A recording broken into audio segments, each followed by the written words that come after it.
Hello, welcome back to my channel. Thank you all for stopping by to check out this video. I did promise that I'm going to continue with my story as I tell you some of my life story, some part of my life story, and my life as a mother and also a widow. I've been a widow for about 4 years now.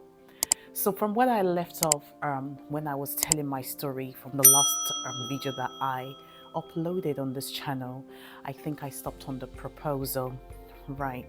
So after the proposal, after my husband proposed to me, we wed and welcomed 3 children.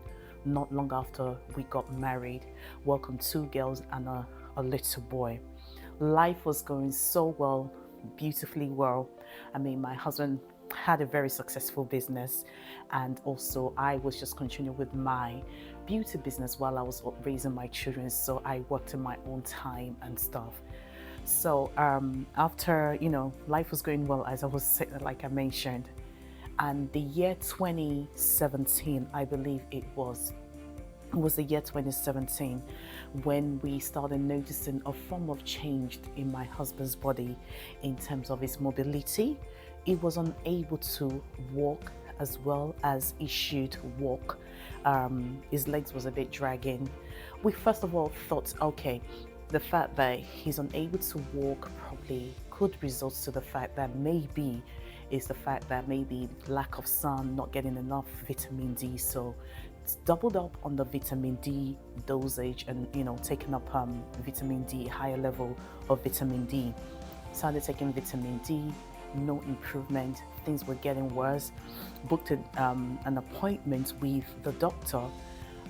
We were not able to see the GP as soon as possible, and when we did get to see the GP, they referred him to the hospital.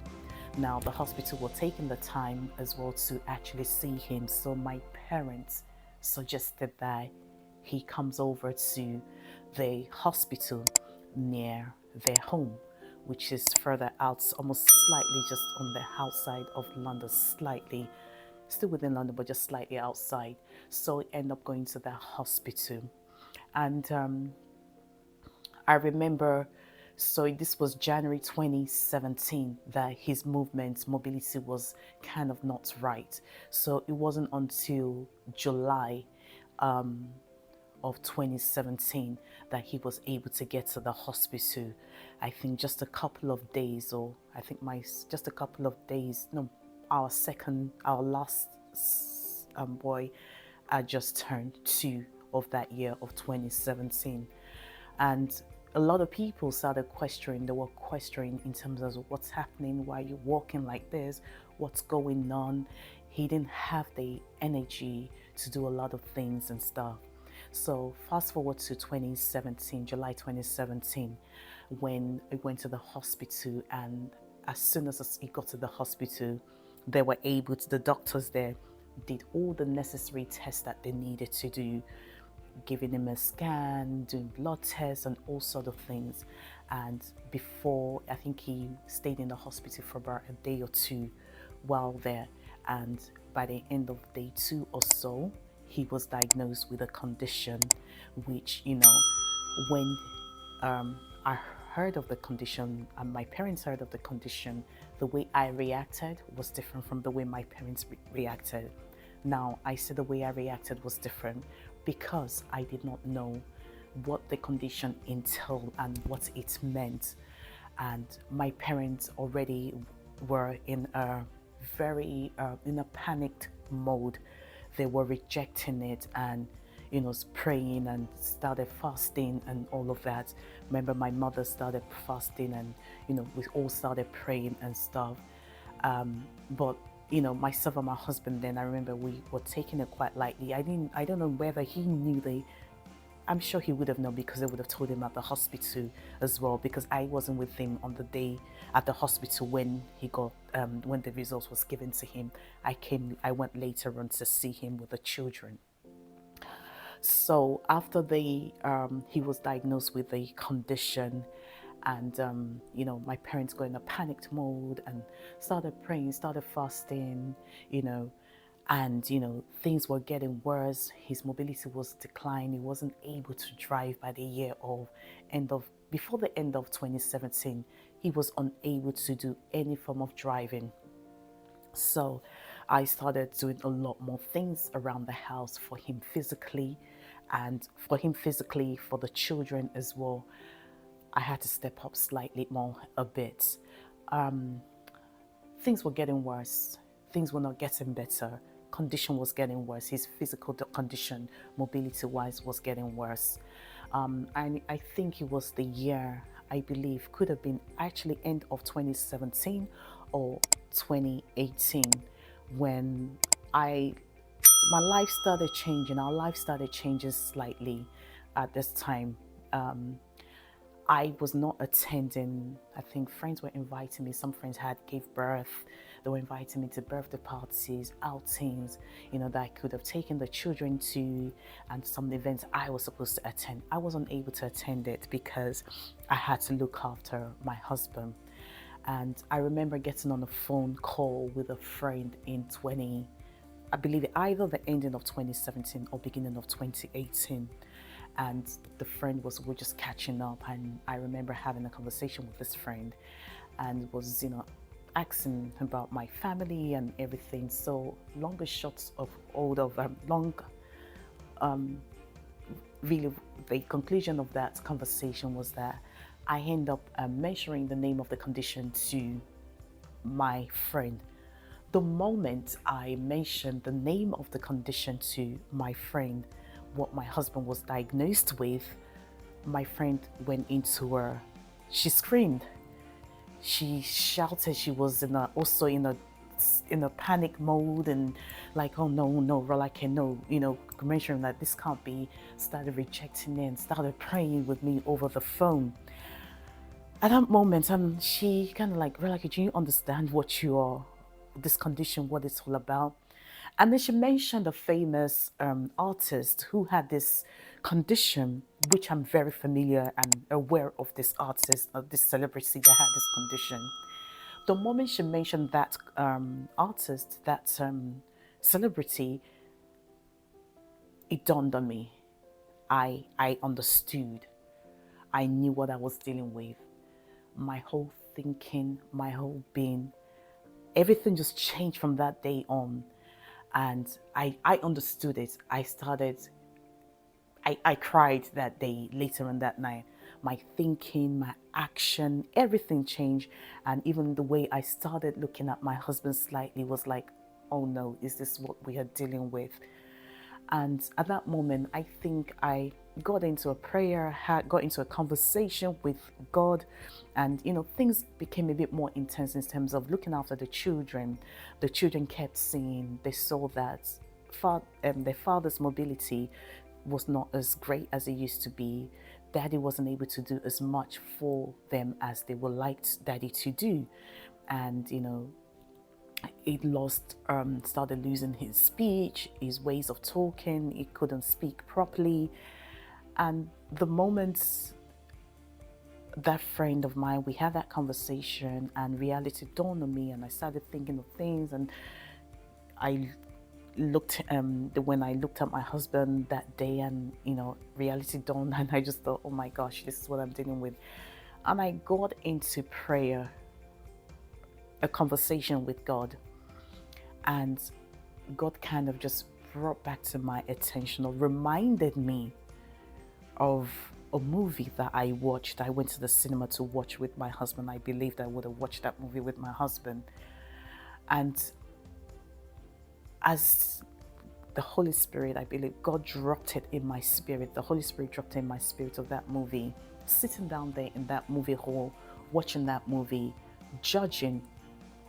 I was judging, criticizing the wife of the gentleman in the movie. The movie that I watched was called Stephen Hawkins. And I was judging, I was criticizing, I was condemning this woman, like, how are you going to leave your wife? Leave your husband in this time like this, and all of that. And everything and as God just brought that to my mind, like, it was like more of a question is like, are you going to leave? You were so quick to judge another woman in a situation What are you going to do? Almost like I believe that I had seen that movie for the time and the season that I was going to be stepping into, and God is kind of was preparing me and prepared me for that time and that season in my life. So my husband's condition got worse, and I became a robot. I said I became a robot in terms of like I was working back to back in terms of running his business, trying to run my business, but I was not taking up as much clients as I should, and also looking after the children. My first child was preparing for a grammar school exam during that time, and my husband was the one that was very good at teaching her maths and everything. I was not able to teach her the way and explain things to her mathematically, and many times when he tries to explain, he gets frustrated that he couldn't bring out his words to explain to my daughter, then our daughter. Things got very tasky for me. I was driving up and down. Later on, my routine just I became a robot with my routine. Drop the children, feed husband, take care of husband, do school runs, drop my our oldest daughter at tuition. I was just running up and down doing a lot of things. And I started neglecting myself. I didn't have time to take care of myself and things. So things got really quite tasky and quite hard. But we had friends, we were praying. In every way and form that we could pray, we prayed. The Muslim way, the Christian way, killing the sacrifice of killing a cow or sheep, from one pastor to the other telling us we needed to kill a ram, kill a cow. We did it all. We prayed, we fasted.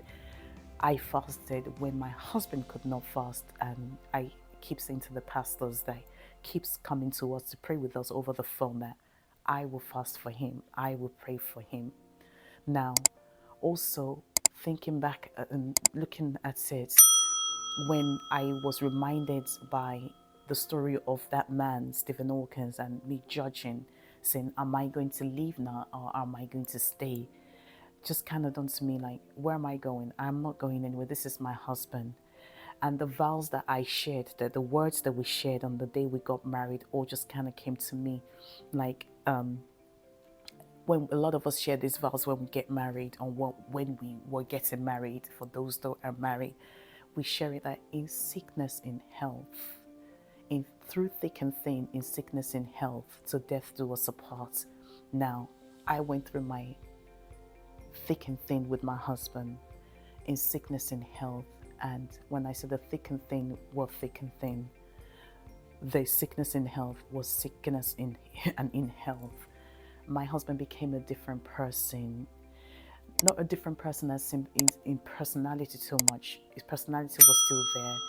His mind, everything was still there. But in terms of physical appearance, he was unrecognizable. He didn't look like the man that I had married and fallen in love with. I never stopped loving him. Still trying to make him feel loved, and took care of him. Children took care of him, taking care of him. But as Nigerians, where I've come from, most of us tend to like, don't let the children know what's going on. Don't let them know this and that. And I'm thinking, our children are not blind. They can see that Daddy is not the way he used to be. Daddy is not, from what I've shared in my previous video, he was a very outgoing person. They could see that something was not right. Something just didn't add up. But I remember COVID hits as well.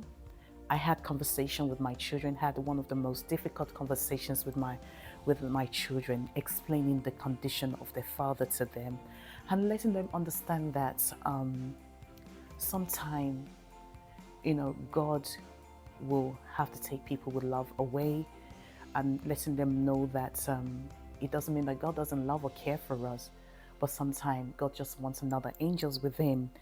And having that conversation, explaining the condition to them, letting them know. I had that conversation at different times with my children according to their ages during that time, using different things to explain things to them and having that conversation. And I believe having that conversation with them individually at different times according to their ages then kind of helped when things got worse, and even towards the time that he was about to pass away.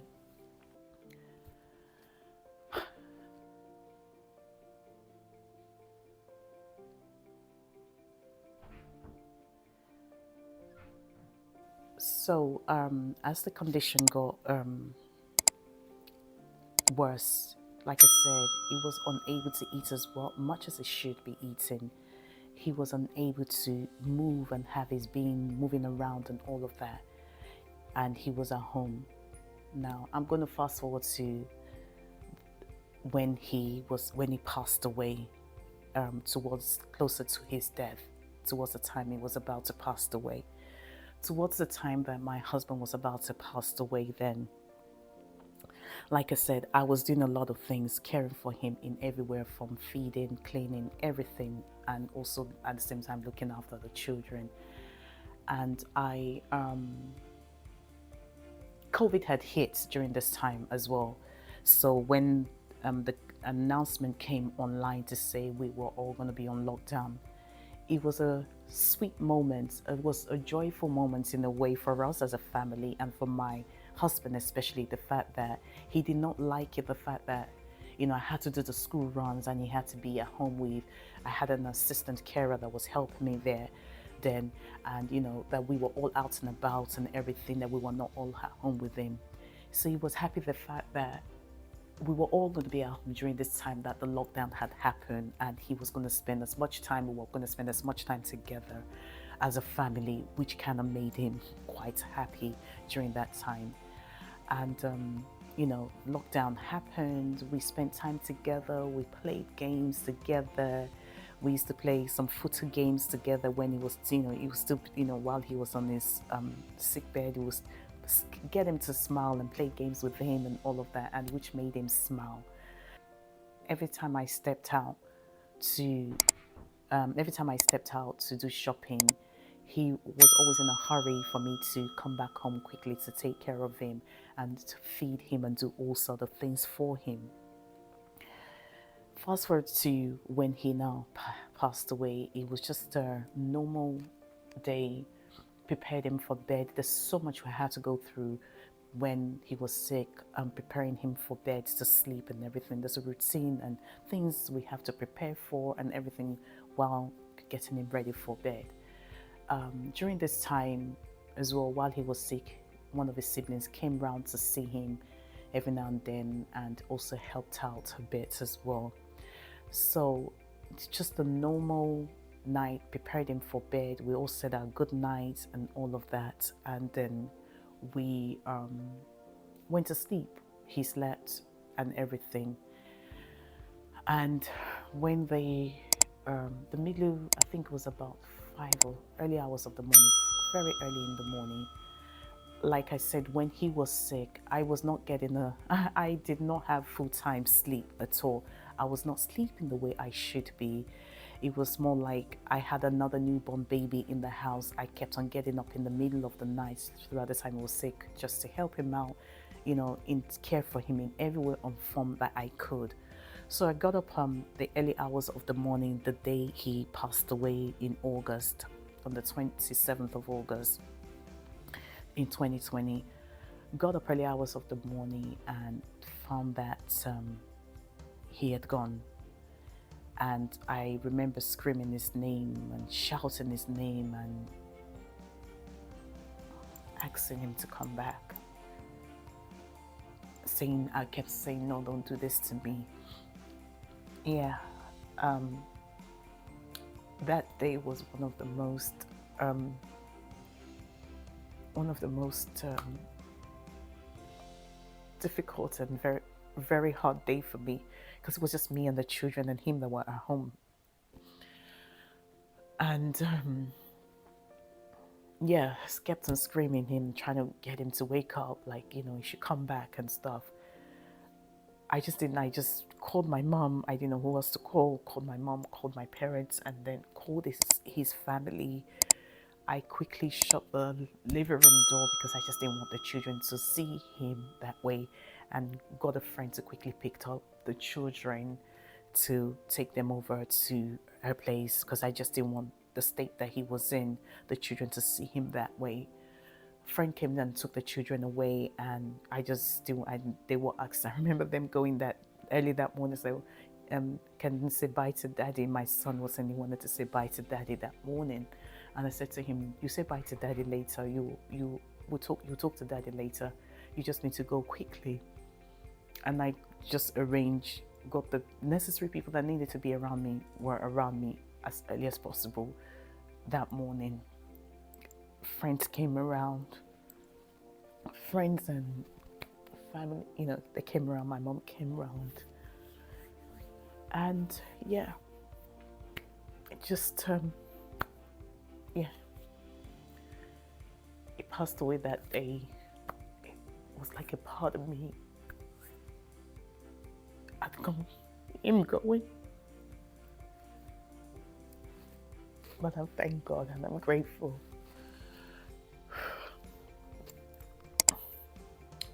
I will continue with my story as